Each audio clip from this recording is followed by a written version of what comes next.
오늘도 말씀과 기도로 이 자리에 오신 분들을 환영합니다.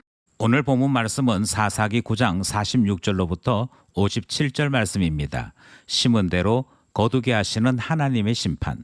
지금부터 본문을 읽겠습니다. 세겜 망대 모든 사람들이 이를 듣고 엘브리 신전에 보루로 들어갔더니 세겜 망대 모든 사람들이 모인 것이 아비멜렉에게 알려지매 아비멜렉 및 그와 함께 있는 모든 백성이 살몬산에 오르고 아비멜렉이 손에 도끼를 들고 나뭇가지를 찍어 그것을 들어 올려 자기 어깨에 메고 그와 함께 있는 백성에게 이르되 너희는 내가 행하는 것을 보나니 빨리 나와 같이 행하라 하니 모든 백성들도 각각 나뭇가지를 찍어서 아비멜렉을 따라 보루 위에 놓고 그것들이 얹혀 있는 보루에 불을 놓음에 세겜 망대에 있는 사람들이 다 죽었으니 남녀가 약 1000명이었더라. 아비멜렉이 데베스에 가서 데베스에 맞서 진치고 그것을 점령하였더니 성읍 중에 견고한 망대가 있으므로 그 성읍 백성의 남녀가 모두 그리로 도망하여 들어가서 문을 잠그고 망대 꼭대기로 올라간지라.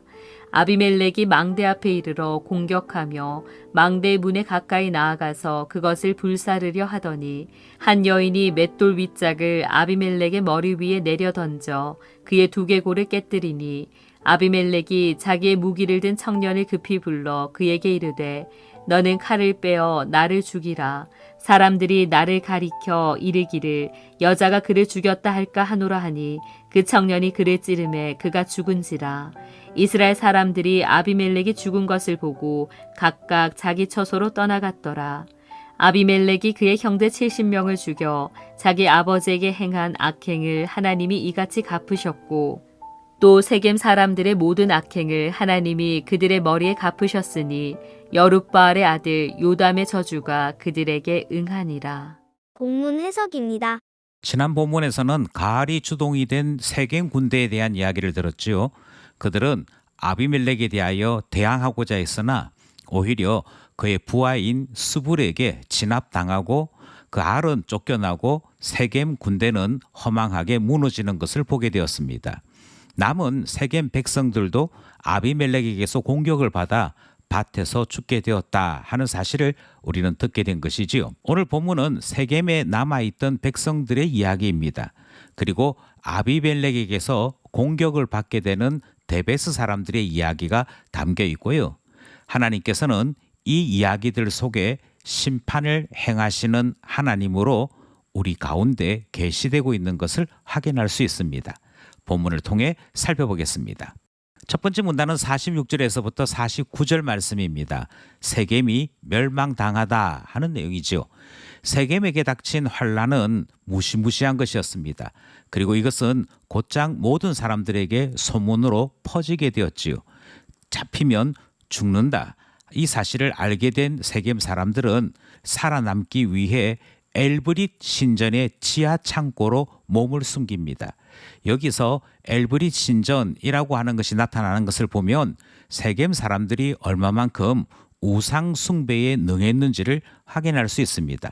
신전이 한두 개가 아니었던 것 같고 이들은 하나님을 섬기기보다는 우상 숭배에 보다 더 많이 빠져든 사람들인 것을 알 수 있습니다. 아무튼 이 엘브릿이라고 하는 신전 지하 창고에 몸을 숨기면서 그냥 이 환란이 지나가기를 바랬던 것 같지요. 그럼에도 아비멜렉은 이 사람들이 지하 창고에 몸을 숨겼다 하는 첩보를 듣게 됩니다. 그리고는 살몬산에 가서 나무 가지를 찍어 지하 창고 앞에 쌓아두게 되었고요. 그리고 불을 붙여 그 안에 있는 약 1000명의 사람들을 불태워 죽이게 됩니다. 이것이 아비멜렉이 보이고 있는 악함이지요. 세겜 사람들은 악인 한 사람의 꾀에 노란한 결과를 이처럼 무시무시하게 대갚음 당하였습니다. 그들은 스스로 멸망당하는 것이었고요. 심판을 받아 멸망당하였던 그 모습이 오늘 첫 번째 문단에 기록된 것입니다. 세겜이 완전히 멸망당했다. 첫 번째 문단 말씀입니다. 둘째 문단은 50절에서부터 55절 말씀입니다. 데베스에서 아비멜렉이 심판받다 하는 내용입니다. 사람 죽이는 일에 아비멜렉은 재미를 들였던 것 같습니다. 그래서 세겜 사건이 끝이 나자마자 데베스로 이동합니다. 그런데 데베스는 세겜 사건과 아무런 관련이 없습니다. 전혀 무관한 데베스로 군대를 옮긴 것이고요. 데베스 사람들도 세겜 사람들처럼 막루로 피신을 하는 것을 지켜보게 되는 것이지요. 아마 이 사람들도 막루에 숨는 것이 그들 자신을 보호하는 길이다 생각했던 것 같습니다. 다만 다른 점은 세겜 사람들은 지하 창고에 들어갔다면 데베스 사람들은 막루 꼭대기로 올라가서 숨습니다. 아비멜렉은 세겜에서 했던 것과 똑같은 방식으로 데베스 사람들을 죽이려고 합니다. 그것은 불을 놓아 죽이는 방식이지요. 그래서 막루 아래에 있던 아비멜렉과 그 군대는 부지런히 움직여 불을 피우려고 하는 때인데 한 여인이 그 꼭대기에서 맷돌 윗짝을 떨어뜨리게 됩니다. 그런데 그 맷돌 윗짝이 아비멜렉의 머리에 맞게 되고 그 결과 아비멜렉의 두개골이 깨어져서 죽게 되는 사건이 나타나는 것이죠. 아비멜렉이 죽었더니 아비멜렉 휘하에 있던 모든 군대는 해산을 하고 맙니다. 결국 데베스에서 아비멜렉은 스스로 심판받았다 하는 말씀이 둘째 문단 말씀입니다. 마지막 셋째 문단은 56절, 57절 말씀입니다. 기드온 이야기가 드디어 끝을 맺게 되는 것이지요. 아비멜렉은 기드온의 자녀이면서 동시에 기드온의 자녀 70명을 한 바위 위에서 죽였습니다. 이복 형제 70명을 바위 위에서 죽였던 것이죠. 그랬더니 하나님께서 그를 심판하십니다. 그런데 어떻게 심판하시느냐 하면 그도 바위에 깔려 죽게 하시는 것을 보게 됩니다. 성경은 이처럼 매우 놀라운 사건들을 우리에게 보여줍니다. 그리고 이 모든 일이 하나님께서 행하신 심판이다. 하나님께서 그 행위대로 갚으신 일이라 그렇게 소개하고 있습니다.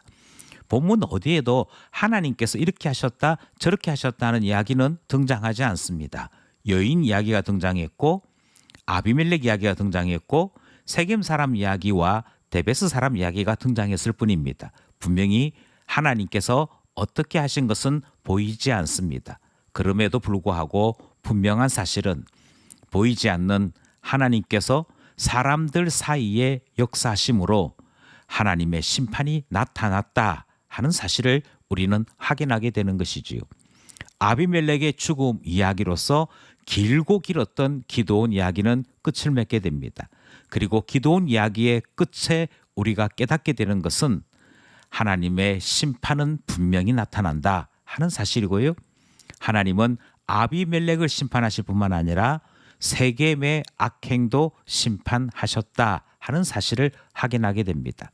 그리고 마지막으로 이 심판을 청구했던 요담, 그 요담의 부르짖는 목소리를 하나님은 들으시더라 하는 내용이 길고 긴 기드온 이야기의 마지막 결론이 되는 것이지요.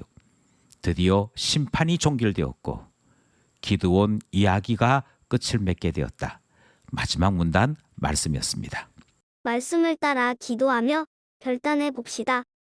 첫 번째 기도 제목은 은혜를 잊고 도리어 반역을 행하였던 세겜 사람들이 있었습니다. 그렇지만 그 대가는 대단히 무서웠지요. 우리 역시 하나님께서 아들을 통해 주신 은혜를 누리고 구원의 사람이 되었습니다. 예수 그리스도가 대신 죽으심으로 우리가 살게 되는 놀라운 은혜를 입고 살아가는 신자임에도 그 은혜를 쉽게 잊어버리고 산다면 세겜 사람이나 우리나 다를 바가 없을 것입니다. 그러므로 은혜대로 사는 일은 반드시 신자에게 나타나야 하는 일이기에 기도하기를 온전히 은혜로 살게 하소서 기도하게 되는 것이지요. 둘째로 우리는 말씀을 통해서 하나님께서 한 여인의 손을 통해 아비멜렉을 심판하시는 모습을 보았습니다. 하나님은 심판하십니다. 그리고 하나님께서 심판하시고자 작정하시면 누구도 피할 수 없고 하나님과 싸워 이길 수 없음을 우리는 본문을 통해 확인하게 되는 것이지요. 우리가 하나님과 싸우는 자 되어서는 아니 되어야 할 것입니다. 오직 우리는 하나님께 긍휼을 입는 자 되어야겠기에 하나님 앞에 긍휼 가운데 살아가는 은혜 주소서 기도하게 되는 것이지요. 마지막 세 번째 기도 제목은 요담의 탄원을 들으시는 하나님을 기억하면서 기도하고자 합니다. 하나님은 요담의 탄원도 기억하시고 들어주시고 마침내 이루어 주시는 것을 보았습니다. 하물며 신자의 탄원은 더욱 분명하게 응답하시는 것 아니겠습니까?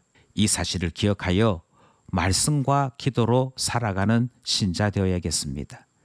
하나님 앞에 기도할 때, 특별히 신자가 예수 그리스도의 이름으로 기도할 때 우리 하나님이 더 분명하게, 더 친근하게 응답하실 것을 믿는 것이지요. 오늘도 말씀과 기도로 하나님의 은혜 가운데 살아가는 우리 모두 되기를 소원합니다.